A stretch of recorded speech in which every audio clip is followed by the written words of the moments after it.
Voilà, on va faire Bezrat Hashem, une petite réflexion sur la paracha de Tetzavé, avant Blinéder de revenir à Masechet Baba Kama. On sait que la paracha de Tetzavé, c'est la seule paracha depuis la naissance de Moshe où le nom de Moshe ne figure pas.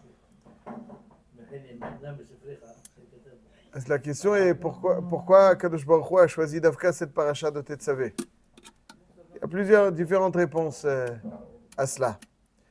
Mais il y a un pshat du Gaon de Vilna important qui dit la chose suivante. Le Gaon de Vilna, il fait remarquer que même si Moshe Rabbeinu n'est pas mentionné explicitement, la gematria nisteret du nom Moshe, c'est le nombre des psukim de notre paracha. C'est-à-dire, lorsque je prends le nom Moshe, qui s'écrit Mem Shin He, et j'écris chaque mot, chaque lettre en un mot. Mem Sofit. Shin de Yud, Nun Sofit. He Aleph. Alors j'ôte les lettres qui sont apparentes dans le nom Moshe.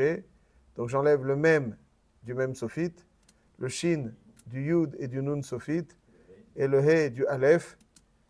Qu'est-ce qui me restera? Mem Sofit, Yud, Nun Sofit et Aleph.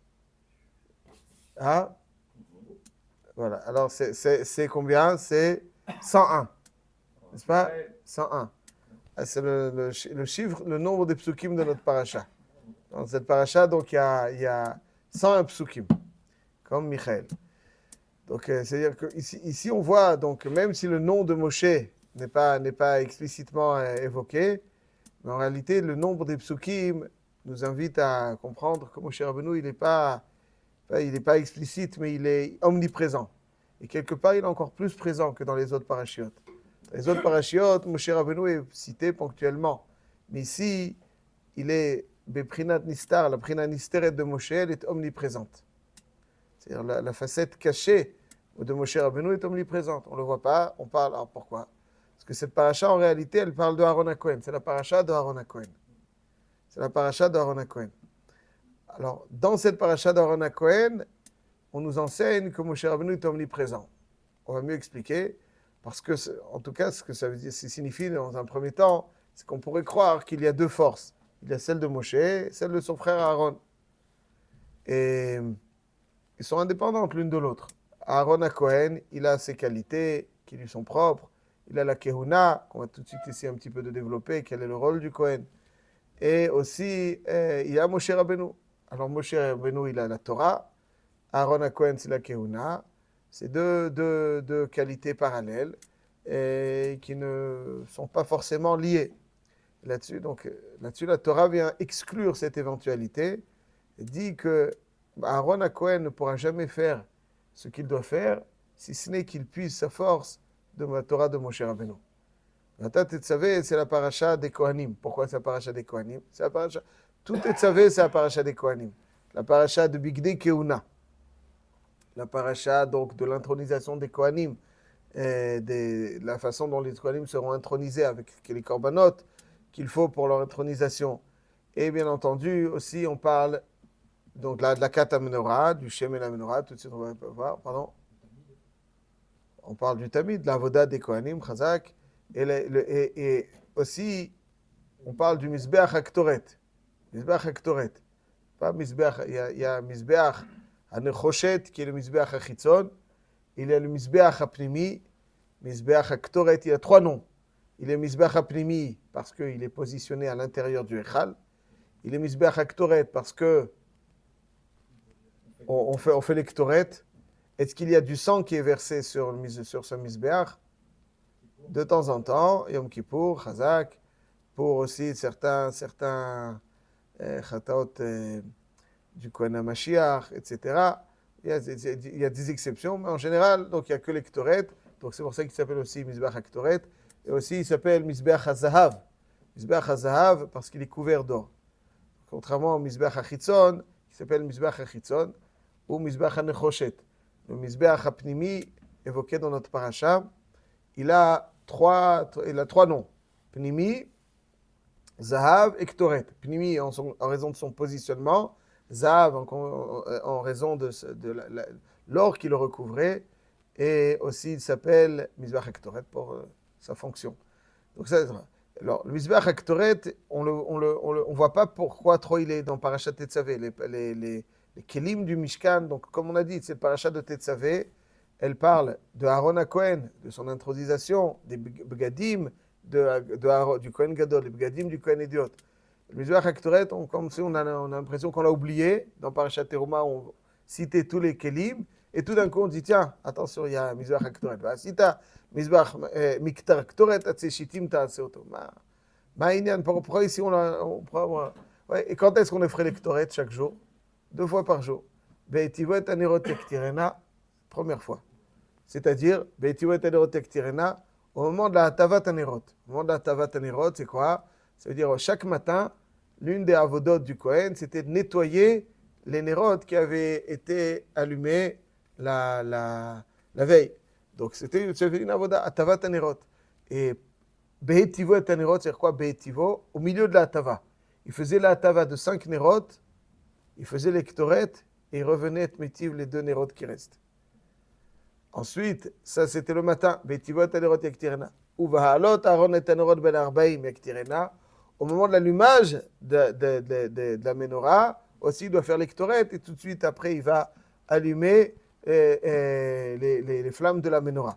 Ça c'est donc Mizbeach HaKtoret. Deux moments, mais tu vois, ou va mais qu'est-ce qu'il fait ici, Bichlal, le Mizbeach HaKtoret? Qu'est-ce qu'il a à voir? Tout cela, donc, nous invite à, finalement, mieux comprendre pourquoi Moshe Rabbeinu est omniprésent dans cette paracha. Donc, on a vu que Moshe Rabbeinu n'est pas cité explicitement, mais le nom des psukim montre qu'il est présent tout au long de la paracha. Est-ce qu'Aaron HaKohen ne peut puiser sa force qu'à travers la Torah? Alors on va voir qu'en réalité, c'est quoi le rôle du Kohen évoqué dans cette paracha? C'est l'allumage de la menorah. Ouais, c'est ça qui est, c'est Vatat et Tzavet ben Israël vikru elecha shemen zayit zach et katit la maor. Ensuite donc le bigdei keuna, l'intronisation des Kohanim, et ensuite le Mizbeach HaKtoret. C'est les trois. Ça c'est tout le rôle du Kohen sont évoqués à travers tous ces thèmes-là. Explication. Le rôle, Chazal nous décrivent dans le Zohar HaKadosh, et c'est marqué dans Parashat Be'alotra, que quand Aaron HaKohen allumait les flammes de la menorah, il devait avoir, à travers son allumage, un impact très fort, qu'on va essayer de voir.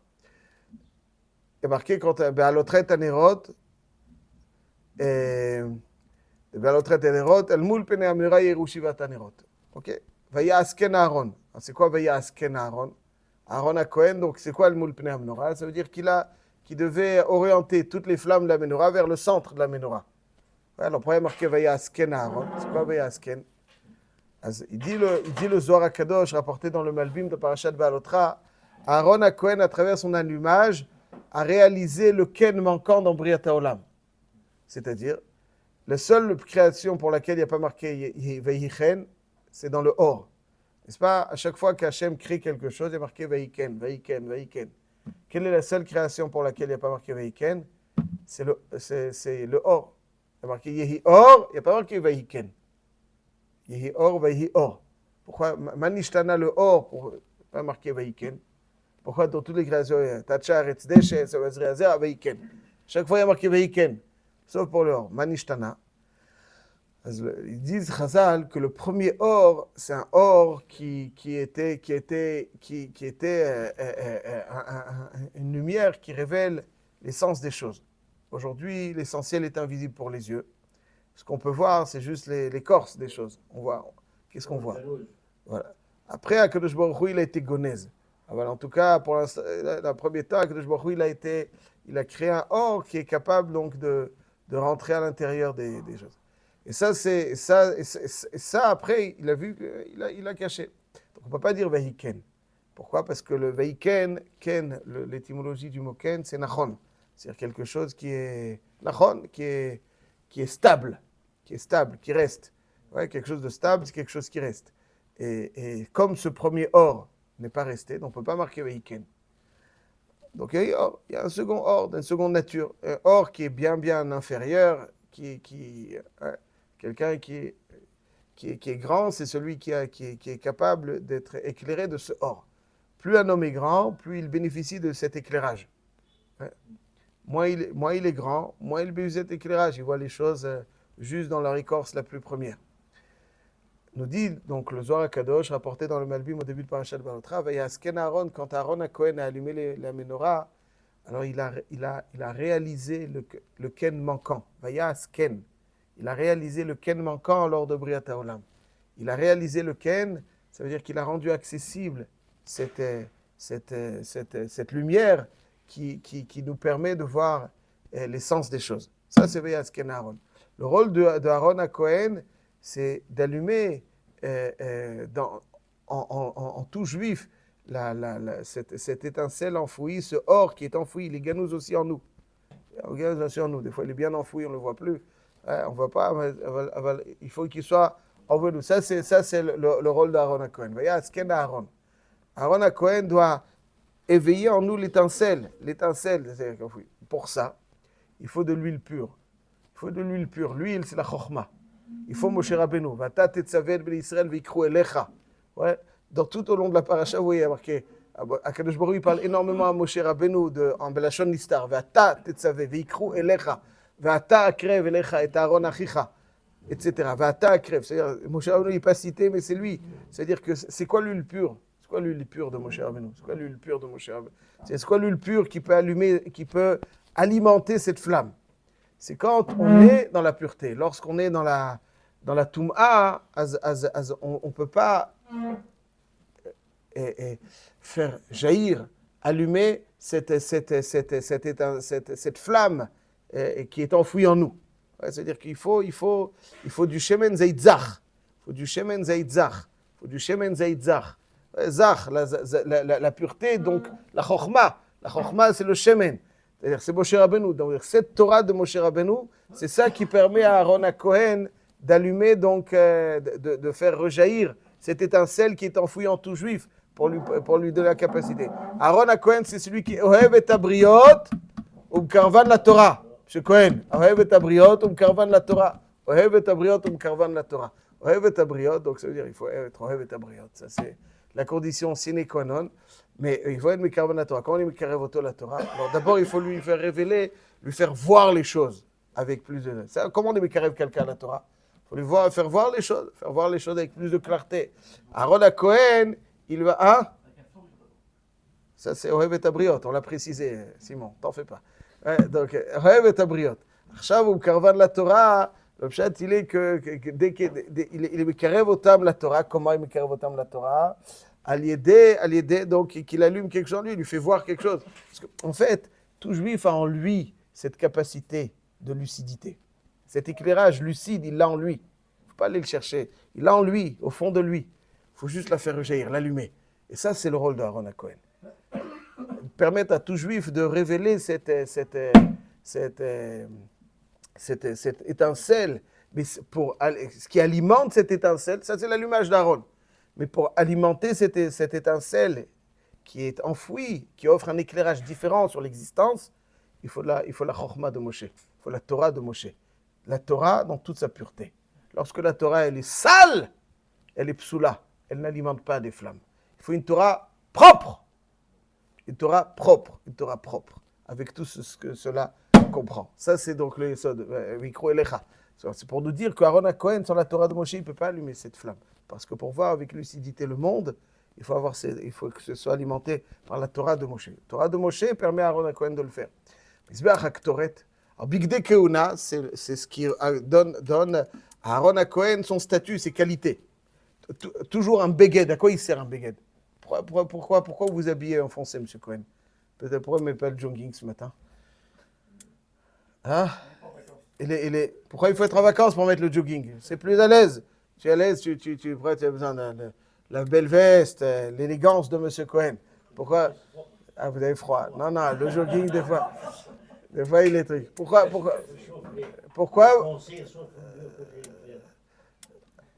Quoi? Bon, j'ai pas très bien saisi. En tout cas, si vous voulez, je vous montre des joggings très chauds, si c'est ça votre souci. Pourquoi il ne met pas le jogging? Le pshat, il est parce qu'un homme est tel qu'il se vêtit. C'est pas shoot. Ouais. la façon, la tenue vestimentaire, tout celui qui pense que la tenue vestimentaire n'a pas d'influence sur ce qu'il est, il vit dans un monde illusoire. J'exprime ce que je suis à travers ma tenue vestimentaire et ma tenue vestimentaire façonne ce que je suis. Oui, oui, Simon, c'est pas grave, si tu peux ne pas être d'accord, c'est pas grave. Mais j'en suis convaincu. Quand quelqu'un il s'habille en short, alors il est en ambiance de foot. Quand il y a le jogging, il est en ambiance de footing. La vie sérieuse, c'est une vie noble et sobre. Ouais, c'est là où on prend... Quand tu vas au mariage, tu ne vas pas au jogging. Pourquoi? Mais le jogging pour le mariage, tu peux danser, sauter. Ouais, mais dis-moi pourquoi tu ne mets pas le jogging à un mariage. D'accord. La raison pour laquelle je ne mets pas le jogging pour un mariage, parce que la tenue que tu mets exprime ce que tu ressens. Et influe aussi. Donc, comme je véhicule ce que je suis à travers ma tenue vestimentaire, elle influe ce que je suis. C'est... Ah, elle influe ce que je suis. C'est Dvarim Pshutim ou Bourim. Ceci étant, les guidés Kehuna vont permettre à Aaron Cohen de jouer son rôle. Ça, il faut l'expliquer, ouais, pourquoi. Mais en tout cas, les Begadim sont là, les Chavod. C'est quoi les Chavod? C'est le Chavod ou le Tifaret. Alors, il faut expliquer Tifaret. Mais c'est quoi le Chavod? Qu'il soit respecté. Non, c'est ça l'objectif, qu'il soit respecté. Le Chavod, l'âme, elle s'appelle Kavod. Les Ma'an Izamercha Kavod. C'est qui le Kavod? Afin que le Kavod te chante. C'est qui le Kavod qui va chanter? Monsieur Cohen, chaque jour. Le Ma'an Izamercha Kavod. C'est qui le Kavod qui va chanter? Kavod, c'est la Neshama qui est Chatsuva mitachat kisei Kavod. La Neshama, elle est Chatsuva mitachat kisei Kavod, comme ça il dit le Baal HaMaor dans son introduction. L'âme s'exprime, l'âme chante. Et comment l'âme chante, c'est ça les chavod. Le Malbim l'explique. Le Bigdei Kehuna sont là pour être les vêtements qui mettent en relief et qui expriment et qui permettent de faire rejaillir, permettent au Kohen de faire rejaillir la grandeur de son âme. Les chavod, c'est comme ça. Ouais. Un homme tel qu'il s'habille, ça rejaillit. Le secret des Bigdei Kehuna, c'est ça. Ça, c'est le yesod de Bigdei Kehuna. Ceci étant, donc Bigdei Kehuna, c'est pour le Kohen, Mizbach HaKtoret. Mizbach HaKtoret, je terminerai juste là-dessus très rapidement. Quoi Mizbach HaKtoret? Mizbach HaKtoret, combien il y avait de Sammanim? 11. Il y en avait un qui avait une mauvaise odeur. Qu'est-ce qu'il fait là? N'est-ce pas, le Chalbena, il avait une mauvaise odeur. Il y a 10 bons et un Ma'apshat.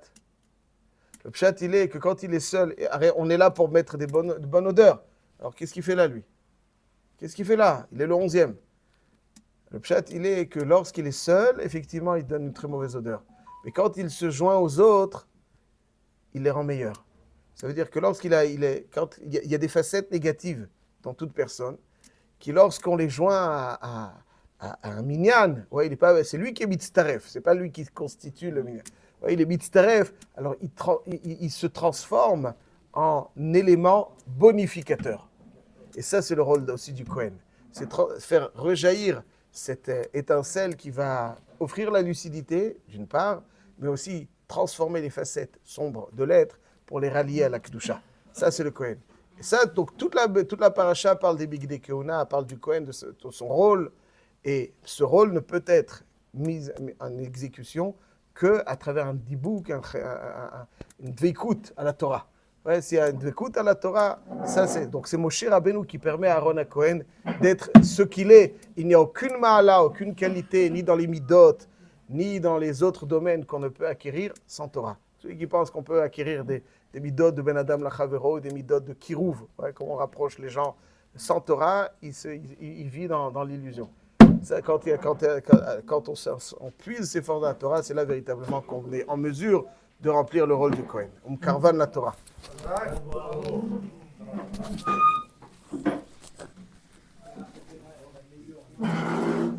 Tu vas bien voir que je mets toi.